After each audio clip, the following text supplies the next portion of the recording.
Friday is your dress rehearsal kickoff. It's Browns at Buccaneers. I love that Odell and company going on and traveling to take on Mike Evans and those Bucs. Then a triple header on Saturday. It's live preseason action starting at 1 p.m. Number 1 overall pick, Kyler Murray and those Cards go to face Kirk Cousins and the Vikings. Then you got 7 p.m. Eastern, Deshaun Watson facing Dak Prescott. It's the Texans against the Cowboys in a Texas affair, followed by Rivers and those Chargers against Russell Wilson and the Seattle Seahawks at 10 p.m. Eastern there. It's an exciting slate. Not sure anybody's looked sharper in the preseason than Kirk Cousins right now. He's hitting Thielen, he's hitting Diggs. Looks good. But it's very preseason. We're also re-airing every preseason game, all 65, pretty much all weekend long. So keep it here on NFL Network as Will Selva gets you set for your day. Absolutely. Kay, Kyle, Peter, and Nerp. Good morning to all of you. Nerp. Hey, come on. Couldn't let that go. Nate. Good job. Well done. Yeah, there you go, my friend. Well, as if the target on the Browns wasn't big enough this season, is grown to a gargantuan size with more teams hoping to hit the bullseye.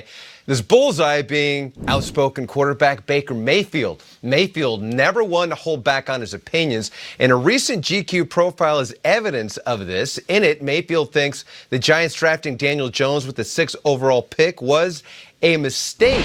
Now, he said, quote, "I cannot believe the Giants took Daniel Jones. Blows my mind." He added, either you have a history of winning and being that guy for your team, or you don't. Mayfield later clarified his statements to the magazine on Instagram, saying he was also surprised he was picked 1st overall and says the system of evaluating QBs is flawed.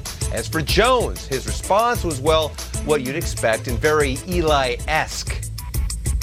I try not to listen to much that's said, and I think I've done a pretty good job of that. But heard that before. I mean, I think the same mindset. It just I certainly have a lot to focus on here. I got a lot to worry about here, and I'm focused on that. So it's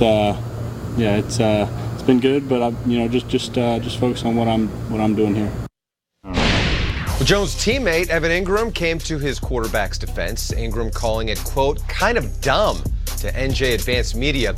Ingram went on to say, quote, "There's 2 types of people in this world. There's people who run their mouths and cry for attention, and there's people who put their head down, get to work, and get stuff done." That's everything Daniel's been doing now. Running back Wayne Gallman telling NJ Advanced Media, quote, "Who cares about what they have to say?" So a couple of teammates there of the Giants coming to the defense of Daniel Jones and Baker Mayfield's comments. So Baker making some headlines again.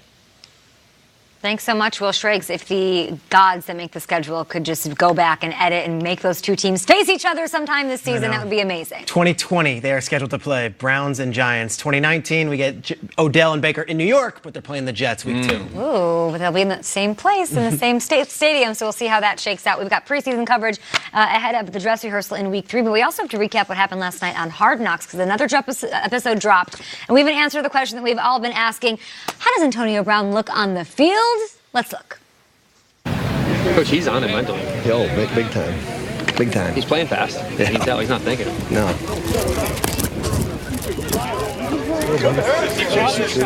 Yes, sir. I feel good, Coach. Yeah. I'm really impressed with all the formations. I'm a professional, Coach. I don't know. You feel like a slap. I don't know what to do, right? Your feet hurt? Once they get real hot, then they get a little burning, but for the most part, I feel good. It's just when it's really hot, they start to burn. I got to take my shoes off. Why don't you go to a cryo chamber? Yeah, Coach, not again, never again. Yeah, you need to go. Thanks for supporting me, Coach. My head, the feet, people after me. Yeah, I've been there. You've been a constant supporter, Coach. Thank you. I've been there. Yeah. But if you got any problems, anything bothering you, if you have any problems, I got problems. We're all in this together. You know what I'm saying? So I know you got a lot of people in your ear because you're like a corporation that's kind of gone global. Yeah. But at the end of the day, let's keep it simple. Yep. You know what I mean? Football comes first. Absolutely. Everything else way behind it. You know what I'm saying? Absolutely. Let's because you handle all that seamlessly, beautiful. Huh? Seamlessly. I like that word. I was trying to come up with a multi-syllable That's a great word. Seamlessly. Yeah, 3 syllable. I'll look that up. Yeah. They don't have those. Oh, those two. You can catch new episodes of the NFL Films produced Hard Knocks training camp with the Oakland Raiders. It's next Tuesday at 10 on HBO. And, of course, if you missed last night's show, you can catch the re-air tonight at 11:25 Eastern on HBO. Shriggs, I'm watching your face watch that clip, and I know you saw it last night. Did this episode change how you look at AB? It changes my perception of what's going on there. And I've said this last week and then earlier this week. On our table and in our media world, the Raiders are a fire right now. They are everything, a tire fire. Everything's wrong because of this helmet stuff. Gruden blows me away. He's had his back the whole way. And to see Antonio Brown appreciate that and show it back to Gruden, maybe they've got a shot, these two. I really loved watching Gruden and Antonio Brown interact, but also Brown with his teammates, Richie Incognito, Trent Brown, hugs and love, and maybe we're making a bigger deal of this than it really is, and all this stuff is not as selfish as we think, because it seems like Antonio Brown is a beloved Raiders player from these Raiders teammates who barely know him. It's unbelievable to me. Didn't change my mind about Antonio Brown. I pretty much know Antonio Brown's deal. Fantastic player, really hard worker, not a dependable guy. Rock star with all the trimmings, in every sense, including being mercurial. And I mean, he's like an Axl Rose. Like Axl Rose broke up the biggest band in the world because he wouldn't go on stage on time because he wasn't ready. Peter, I always respect that you can be a cynic sometimes, because I can too. A few slow motion shots that look beautiful of high-fiving teammates and everything. I mean, it's all beautifully done. As someone who has been part of reality television before, they can make any storyline they want, whether it's presented or not. It was a really well-packaged episode last night, and it felt like a Raiders are going 16-0 infomercial. Let's see what happens week 1. I feel the same way that I felt before. I can have a disagreement with Antonio about his stance on the helmet because of how I feel players are protected, and the technology and the safety of the new helmets, that's something that you should lean on instead of run away from. I can feel that way, but still appreciate Antonio Brown even more after watching this episode. He looks fast. He looks quick. He's explosive. Watching him, I don't care if it's slow motion or not, Kyle, I was convinced Antonio Brown is the best receiver in the National Football League. He's an amazing player. I love DeAndre Hopkins, and I feel like he's number one. But last night I was thinking, could Antonio Brown reclaim that top spot? And then the hugs and the high fives with the players, I loved it. What about AB right here? What's going on? What's going on with that person? When he looks at the camera, and I'm handsome too. He's a great player. He is. But he's an eccentric dude. He is an eccentric dude, and some of our favorite, most beloved superstars are eccentric. And I feel like what has made AB different has made him successful. And he even mentioned it. He said, the hard work that I put in is starting to pay off. And you mentioned he's fantastic. Shout out to the Fantastic Negrito. There was a song in there. I can't really say the words because it's HBO, but I'll switch it up. It says, take that bad stuff and turn it into good stuff. And that's what he has done. He said, I'm the master of adversity. And I hear everybody dogging me, and I take it all in stride. Few choice words that I took out. And he did. For whatever it's worth, there was a moment over the last couple of weeks where everybody was like, come on, Antonio. What are you doing, Antonio? A helmet, Antonio? Your feet, Antonio? And my man looked like he was ready to take on the world.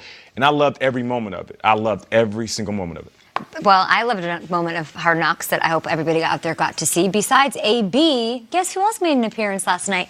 GMFB?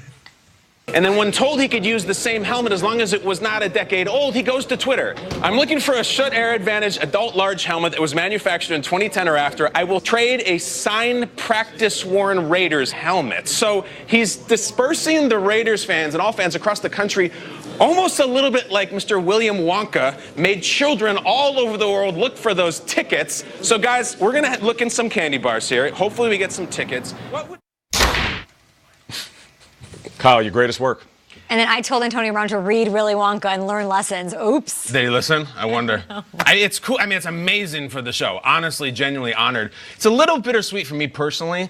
I always thought that and hoped that my HBO debut would be on Taxicab Confessions. Oh, yeah. Not real sex. Those people are crazy. But Taxicab Confessions would have been nice. It is funny, though. That a lot of bondage. That was their example to go in. Clamps. To show with the media, to show with the circus. To show what a circus it is. And 100%. It's Kyle talking about it.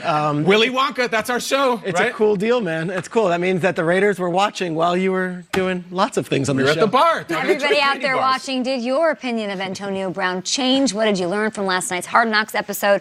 When we have news about the grievances and all of that, we will pass it along to you right here on NFL Network. But we are 15 days away from kickoff. That's it. 15 days away from the Bears hosting the Packers in Chicago.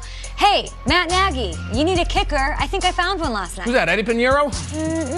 That is a World Cup champion. We'll tell you everything next. And Burleson, Daniel Jones, strong opinions you have? Oh, yeah. My man could be a great player in years to come. I'm talking great. Oh, Hey, tell Baker, text your boy.